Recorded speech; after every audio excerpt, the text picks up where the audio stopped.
जब लुट गए खाना। कहानी। एक पंडित जी थे। वह रोज घर घर जाकर भगवत गीता का पाठ करते।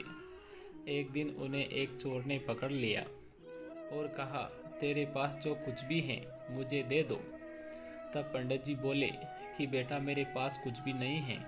तुम एक काम करना, मैं यहीं पड़ोस के घर में जाकर भागवत गीता का पाठ करता हूँ। वह यजमान बहुत दानी लोग हैं। जब मैं कथा सुना रहा हूँगा, तुम उनके घर में जाकर चोरी कर लेना। चोर मान गया।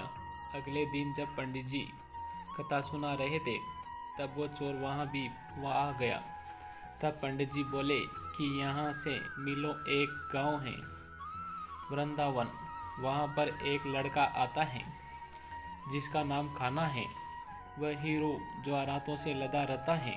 अगर कोई लूटना चाहता है तो उसको लूटो।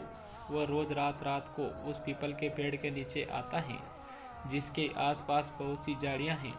चोर ने यह सुना और खुशी खुशी वहाँ से चला गया। वह चोर अपने घर गया और अपनी बीवी से बोला कि आज मैं एक काना नाम के बच्चे को लूटने जा रहा हूँ। मुझे रास्ते में खाने के लिए कुछ बांध कर दे दो। पत्नी ने कुछ सत्तू उसको दे दिया और कहा कि बस यही है जो कुछ भी है। चोर वहाँ से ये संकल्प लेकर चला कि अब तो मैं उस खाना को लूट के ही आऊँगा। वो पैदल पैदल टूटे चप्पल में वहीं से चल पड़ा। रास्ते में खाना का नाम लेते हुए वह अगले दिन शाम को वहाँ पहुँचा जो जगह उस पंडित जी ने बताई थी।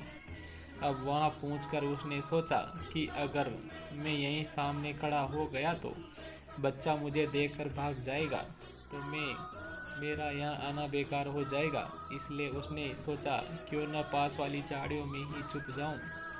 वो जैसे ही झाड़ियों में घुसा, झाड़ियों के कांटे उसने चुभने लगे। उस समय उसके मुंह से एक ही आवाज़ आई, खाना खाना।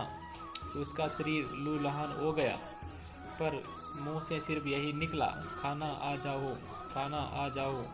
अपने भक्त की ऐसी दशा देख के खाना जी चल पड़े।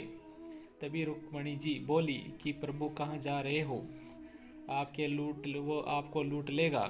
प्रभु बोले कि कोई बात नहीं, अपने ऐसे भक्तों के लिए मैं लूट जाना तो क्या मिट जाना भी पसंद करूँगा। ठाकुर जी बच्चे का रूप बना के आधी रात को वहाँ आए। वो जैसे ही पेड़ के पास पहुँचे, चोर एकदम से बाहर आ गया और उन्हें पकड़कर बोला, ओ काना, तूने मुझे बहुत दुखी किया। अब ये चाकू देख रहा है। अब चुपचाप अपने सारे गहने मुझे दे दे। कान्हा जी ने हंसते हुए उसे सब कुछ दे दिया। चोर हंसी खुशी अगले दिन अपने गांव में वापस पहुंचा। सबसे पहले उसी जगह गया जहां पर पंडित जी कथा सुना रहे थे। जितने भी गहने वो चोरी करके लाया था, उनका आधा उसने पंडित जी के चरणों में रख दिया।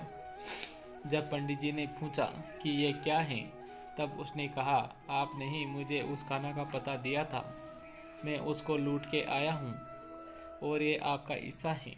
पंडित जी ने सुना तो यकीन ही नहीं हुआ। वे बोले कि मैं इतने सालों से पंडिताई कर रहा हूँ, वो मुझे आज तक नहीं मिला। तुझ जैसे पापी को खाना कहाँ से मिल सकता है? चोर के बार बार कहने पर पंडित जी बोले कि चल, मैं भी चलता हूँ तेरे साथ वहाँ पर। मुझे भी दिखा कि खाना कैसा दिखता है। और वो दोनों चल दिए। चोर ने पंडित जी को कहा कि आओ मेरे साथ, यहाँ पे छुप जाओ। दोनों का शरीर लूलहान हो गया और मुंह से बस एक ही आवाज़ निकली, खाना खाना आ जाओ। ठीक मध्य रात्रि खाना जी बच्चे के रूप में फिर वहीं आए। दोनों झाड़ियों से बाहर निकल आए। पंडित जी की आंखों में आंसू थे। वे फूट फूट के रोने लग गए। चोर के चरणों में गिर गए और बोले कि मैं जिसे आज तक देखने के लिए तरसते रहे, जो आज तक लोगों को लूटता आया है, तुमने उसे ही लूट लिया। तुम धन्य हो, आज तुम्हारी वजह से मुझे कान्हा के दर्शन हुए हैं।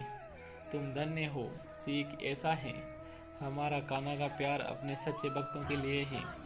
जब उसे सच्चे दिल से पुकारते हैं तो वो भागे भागे चले आते हैं।